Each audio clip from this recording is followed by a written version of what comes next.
নবীজি বললেন সাহাবীরা রে তোমাদের একটা কি বদর উহুদ থেকে বড় যুদ্ধের কথা জানাবো ইয়া রাসূলুল্লাহ বদর উহুদ থেকে আবার বড় যুদ্ধ কি নবীজি ফরমান আসাদুল জাহাদে জাহাদুল হাওয়া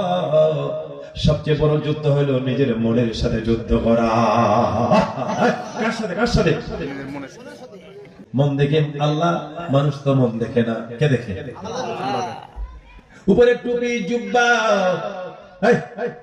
টুপি আছে জুব্বা আছে নবীজি ফরমান সাহাবীরা রে উম্মতেরা কাফের মুশরিকেরা আমি নবীরে যত কষ্ট দিয়েছে তার থেকে বেশি কষ্ট দিয়েছে টুপিওয়ালা জুব্বাওয়ালা পাগড়িওয়ালা মুসলমান নামধারী মুনাফিকের দলেরা আল্লাহু আকবার মানুষের সামনে গেলে আমি বড় বুজুর্গ হুজুর মানুষের সামনে বুজুর্গি দেখান এটা আল্লাহ তো অন্তরের খবর জানেনি আপনি বিরাট নামাজি বহু নামাজি আছে নামাজ পড়ে মিথ্যা কথাও কয় আসেনি বহু নামাজি আছে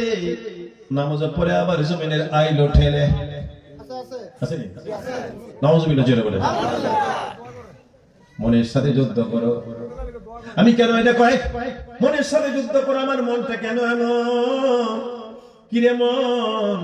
হিসাব করে জীবন পরিচালিত করতে হবে আমাদের ঘটনাগুলি কেন বলি আল্লাহর কালামে পাকের তাফসীর শুনছেন আপনারা এর থেকে ইবরত হাসিল করতে হবে এর থেকে হেদায়েতের আলো নিতে হবে Allah never looks towards your face and riches, but He always looks your heart, your sincerity, and the nature of your deeds. Allah পাক